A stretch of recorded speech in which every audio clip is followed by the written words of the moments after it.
ఎటు వెళ్ళాలరా నాయన? అటు వెళ్దాం. ఎండలు మండిపోతున్నాయి, గుండెలు మండిపోతున్నాయి. ఏంటో. గురుగారు సిగరెట్ తాగుతున్నారు. గురుగారు సిగరెట్ ఉందా? ఇప్పుడే అయిపోయింది. బ్యాడ్ లక్ మొదలైంది. నా బతుకు చెడా. సిగరెట్ కావాలంట. సిగరెట్ కాళ్ళు నొప్పులు రా నాయన. అమ్మా ఓ సిగరెట్ ఇయ్యమ్మా. డబ్బులు ఇచ్చేవాడు వస్తున్నాడమ్మా.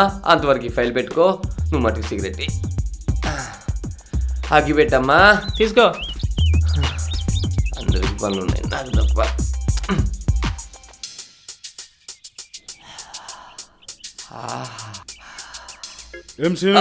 అన్న వచ్చావా? ముందు అడుకో. దానికి నాకు సంబంధం లేదు. నువ్వు 100 అడిగావు, 100 ఇస్తా.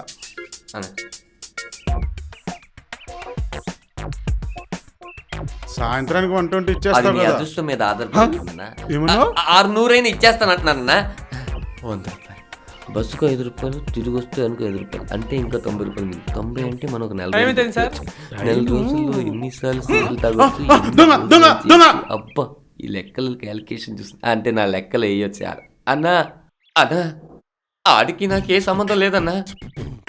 సిచ్యువేషన్ కి 100కి సంబంధం ఉంది కదరా. నీకు 100 రూపాయలు ఇచ్చినందుకు పొద్దున్న నాకు 10,000 బొక్క. ఒక 5 రూపాయలు అన్నా. సిగరెట్ డబ్బులేవి.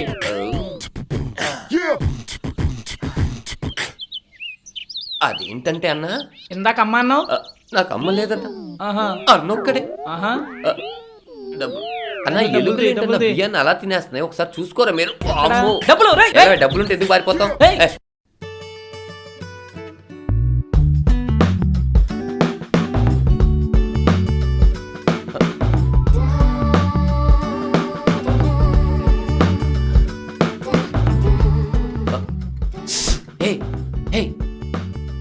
పైకి చూడు, ఇక్కడ ఏంటి?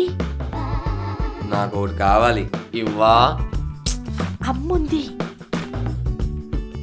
నాకు ఒకటి కావాలి, ఇవ్వవా? ఏంటి? నాన్న తిడతాడు. నాకు ఒకటి కావాలి, ఇవ్వవా? ఏంటో అది. 100 ఇవ్వా? 50. వద్దులే. ఆఫీసులోనే ఉన్నాను, వచ్చేసే. Right. Good morning sir. Good morning. నేను ఇంటర్వ్యూకి మీరు పిలిస్తే. Give me. సార్ ఇదిగో నా ఫైల్ సార్. 10th 2 సార్లా? అవును సార్. ఇంటర్వ్యూ కూడా 2 సార్లా? అవును సార్. ఓహో, అబ్బో, డిగ్రీ కూడా 2 సార్లు అన్నమాట. ఏంటయ్యా అన్ని 2 సార్లు చదివావు? యాక్చువల్లీ ఏం జరిగిందంటే సార్, నేను 10th క్లాస్ ఎగ్జామ్స్ రాస్తున్నప్పుడు కాన్సన్ట్రేషన్ తో మా స్కూల్ బిల్డింగ్ భూకంపం వచ్చి కూలిపోయింది సార్. అది మళ్ళీ కట్టేసరికి ఇంకో 1 year పట్టింది సార్. అలా 2 years అయిపోయింది సార్. మరి ఇంటర్ సార్, ఇంటర్లో నేను ఎగ్జామ్స్ రాస్తున్నప్పుడు మా ప్రిన్సిపల్కి హార్ట్ అటాక్ వచ్చింది సార్.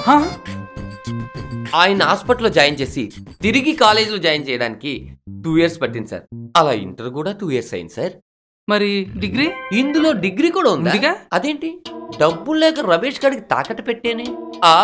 ఇది కలర్ జిరాక్స్ అయి ఉంటుంది సార్. ఎస్. ఫైల్ చూడండి సార్. ఫైల్ అది ఫోన్ మోగుతుంది. హలో, అలాగా? ఎంత అడిగారు? 5 లక్షలు అడుగుతున్నారండి. కంగ్రాట్స్ సార్, మీ పెద్ద అబ్బాయి పెళ్లి కుదిరింది కదా. వదులు. కాదురా, మా అబ్బాయిని కూడా కిడ్నాప్ చేశాడురా. 5 లక్షలు అడుగుతున్నాడు. Very funny. ఎంత లక్కీ సార్ మీరు. పోయినసారి ఇలాగే నేను ఇంటర్వ్యూకి వెళ్తే ఆ బాస్ వాళ్ళ కూతురు ఓ ముష్టోడితో లేచిపోయింది. ముష్టి వాడితో. దానికన్నా ఇది బెటరే కదా సార్. ఎవరైనా సార్ చెప్పు. కంపెనీ మీద ఇన్కమ్ ట్యాక్స్ వాళ్ళు రైడ్ చేశారు సార్. 50 లక్షలు కట్టమంటున్నారు సార్. మీది మామూలు సుడి కాదు సార్, వట్ర సుడి. లేకపోతే పోయినసారి నేను ఇలాగే ఈ ఫైల్ పట్టుకుని ఇంటర్వ్యూకి వెళ్తే నేను వెళ్ళే లోపలే ఐటీ వాళ్ళు వచ్చి ఆఫీస్కి సీల్ వేశారు సార్. ఇంకా మీరు ఇలాగే ఉన్నారంటే వెరీ వెరీ లక్కీయే కదా సార్. ఒరే ఒరే, ఎందుకురా నా జీవితంతో ఆడుకుంటావు? ఏదో ఒక టేబుల్ వేసుకొని ఒక ఫోన్ పెట్టుకొని రియల్ ఎస్టేట్ ఆఫీస్ పెట్టుకున్నాను రా. ఎందుకురా నా జీవితంతో ఆడుకుంటావు? ఇది రియల్ ఎస్టేట్ ఆఫీసా? అవునరా. సాఫ్ట్వేర్ ఆఫీస్ కాదు. కాదు. మరి దీనికి చదివేందుకురా? తెలివి ఉంటే సరిపోద్దుగా. దానికి నువ్వు 10th ఎన్నిసార్లు చదివావు, ఇంటర్ ఎన్నిసార్లు చదివావు, డిగ్రీ ఎన్నిసార్లు చదివావు, నీకు ఎందుకురా? దీనికి ఒక టేబుల్, ఆ పక్కన ఫోన్ బిల్ అయినా కరెక్ట్గా కట్టినావా? రేయ్, ఇంతసేపు అనవసరంగా నా టైం వేస్ట్ చేసావు కాబట్టి ఖర్చులకు 100 రూపాయలు ఇస్తే భోన్ చేసి పడుకుంటా. నువ్వు హాస్పిటల్కి వెళ్తే నా మీద పడతాయి బాబోయ్.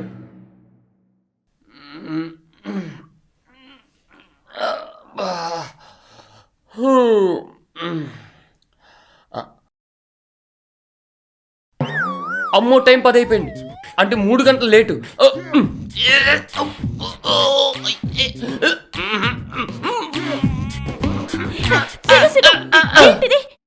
లేకపోతే పొద్దు లేచి ఎవడైనా నచ్చే పని చేస్తాను, నేనేమో పొద్దు లేచి చచ్చే పని చేస్తున్నాను. నేనుండగా నీకెందుకు శ్రమ? అంటే నువ్వే నన్ను చంపేస్తావా? ఒక ప్రియురాల చేతిలో చావడం కన్నా ఒక ప్రియుడికి ఏం కావాలి చెప్పు. మీ నాన్న నన్ను చంపడానికి కల్లో కత్తి పట్టుకొని వస్తే అక్కడికి కూడా నువ్వు వచ్చేసి పొద్దునే నన్ను నిద్ర లేపేస్తున్నావు. ఎవడైనా బ్రతికే మార్గం లేక చావాలనుకుంటాడు, నీ చచ్చే మార్గం లేకుండా బతికేస్తాను తెలుసా? ప్రియా, మొన్న రాత్రి ఏం జరిగిందో తెలుసా? ఆత్మహత్య చేసుకుందామని రింగ్ రోడ్డుకి వెళ్తే గంటకి 125 కిలోమీటర్లు ఫాస్ట్గా వచ్చే కారు కూడా చావుకు 6 అడుగుల దూరంలో పెట్రోల్ లేకుండా ఆగిపోయింది. ఆత్మహత్యలకి ప్రయత్నించి నా అనుభవం ఎంత పెరిగిపోయిందో తెలుసా? 30 రోజుల్లో ఆత్మహత్య చేసుకోవడం ఎలా అని పుస్తకం ఒకటి రాసి రాయల్టీ నీ పేరు మీద పెట్టి అప్పుడు రాయల్గా చచ్చిపోవాలని ఇప్పటి నుంచి ప్రయత్నిస్తా. సీను, అది సరే గాని రాత్రేంటి పైనుంచి ఏదో పడిన సౌండ్ వినిపించింది? నీకు నిన్న రాత్రి మట్టుకే వినపడింది. అది ప్రతి రాత్రి జరుగుతున్నది. ఆత్మహత్య చేసుకుందాం అని బిల్డింగ్ మేంచి పిట్టగోడ మీదకు దూకితే పిట్టగోడ పడిపోయింది, దాని కింద పిట్ట చచ్చిపోయింది. నేను మటుకు చావలా. ఈ విషయం మీ నాన్నకి ఎక్కడ తెలిస్తే ఆ అమౌంట్ నా అకౌంట్లో వేస్తాడని నేను చెప్పలా. నువ్వు చెప్పకే. చెప్పలే కానీ ఫ్రెష్ అయ్యరా, ఏదో ఒకటి తిందు. ఛీ, ఆఖరికి ఆకలితో కూడా నన్ను చావనివ్వట్లా. నువ్వు అన్నదాతవే కాదు, ప్రేమదాతవి, అప్పుదాతవి కూడా. ఓ 100 ఇస్తే యూ నెవర్ ఎక్స్పెక్ట్. ఇలా 100 ఇచ్చే 1,00,000 అయింది. ఆ 1,00,000 ఏదో మార్కెట్లో వడ్డీకి తిప్పితే 10 లక్షలు అయ్యేది, మన పని అయ్యేది. అదేదో అయ్యేది కాదు కానీ నాకు కడుపు చేసావనుకో, మా నాన్న నీకిచ్చి పెళ్లి చేసేస్తాడు. అబ్బా, అరే ఈ తొక్కల ఐడియా నాకెందుకు రాలేదు? ఓ పని చెయ్యి, ఆ రాజుగారి దగ్గరికి వెళ్ళి ఆ కడుపేదో ఆడితోనే చేపించుకొని మీ నాన్నకి నేను చేశానని చెప్పు, ఓకేనా? సీను, లేకపోతే కడుపు గాలి ఒకడేడుస్తుంటే కడుపు కావాలందట నీలాంటిది. ఇదిగో, మీ నాన్నకు 10 లక్షలు ఇచ్చి నేను పెళ్లి చేసుకుంటానేమో కానీ ఇలాంటి పాడు పనులు మటుకు ఎప్పుడు చేయను.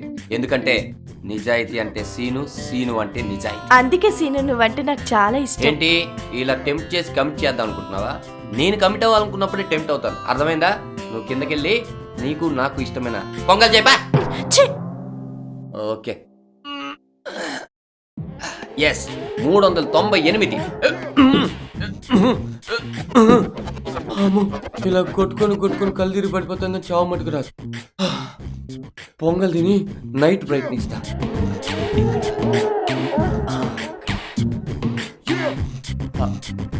దేవుడా, ఈ రోజైతే చచ్చిపోతే చూడాయన. ఏమైందిరా? ఏం లేదు, కరెంటు పోతే భయపడ్డా.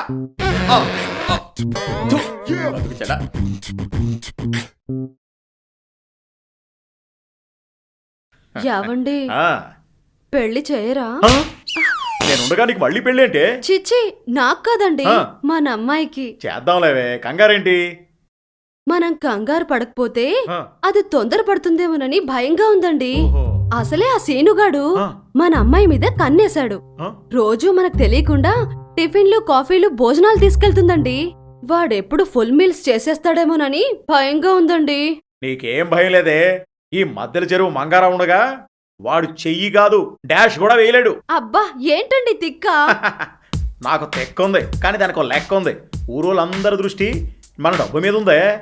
ఆ దిష్టి పోవాలంటే మన ఇంట్లో దిష్టి బొమ్మ పెట్టాలి. అప్పుడు జనాలకి డౌటు రాదు, ఐటీ వాళ్ళు రైడింగ్కి రారు. ఇదిగా ఆ విషయం నాకు వదిలేసి ముందు మన పిల్ల ఎవరిని చూస్తుంది, ఎవరితో మాట్లాడుతుంది అని గ్యాదర్ చెయ్యి. వెళ్ళు. ఒరే సీనిగా, నీ కళ్ళు నా కూతురు మీద కాదురా, నా ఉంగరాల మీద ఉన్నాయి. నాకు తెలుసురా ఆ విషయం.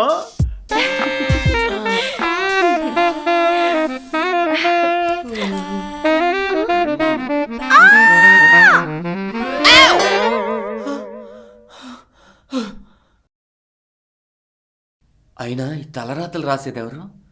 బ్రహ్మ కదా. ఒరే బ్రహ్మ, కల్లో కూడా నాకు చచ్చిపోయే ఛాన్స్ ఇవ్వకుండా ఈ మిడ్ నైట్ మసాలా సీన్స్ ఏంట్రా? చేతిలో పెన్ను పేపర్ ఉంది కదా అని పూరి జగన్నాథ్ రాసినట్టు డైలాగ్ రాసేయడం కాదు, పక్కనే ఓ ఎరైజర్ పెట్టుకోవాలరా. 4 తలలు ఉన్నాయి కదా అని రౌండ్ తాళి వేయడం కాదు నాన్న. మా జీవితానికి ఒక టర్నింగ్ పాయింట్ ఉండాలి. 2 గంటల సినిమాలోనే 100 లాజికలు ఉంటే 100 ఏళ్ల జీవితంలో ఒక్క లాజిక్ ఉండదా? ఎంతసేపు ట్విస్ట్లు టెన్షన్లు అయి తప్ప కామెడీ, హాస్యం, ఎంటర్టైన్మెంట్ ఇవన్నీ ఏం ఉండవా? ఒకవేళ నీకు తెలియకపోతే భూలోకంలో త్రివిక్రమ్ శ్రీనివాస్ అనే డైరెక్టర్ ఉన్నాడు, ఆయన దగ్గర అప్రెంటిస్ గా జాయిన్ అవ్వు, అప్పుడని నీకు అర్థం అవుతుంది. ఎంత దురదృష్టవంతుడికైనా ఒక్క అదృష్టం ఉంటుంది. ఆ అదృష్టం ఏంటో తెలుసా? ఈ కాలాన్ని నేను ఆపే శక్తినివ్వు చాలు. అప్పుడు నువ్వు దేవుడని నేను ఒప్పుకుంటాను, అప్పుడు నీకు నేను గుడి కట్టిస్తాను. అంతవరకు నీకు నాకు కట్టు.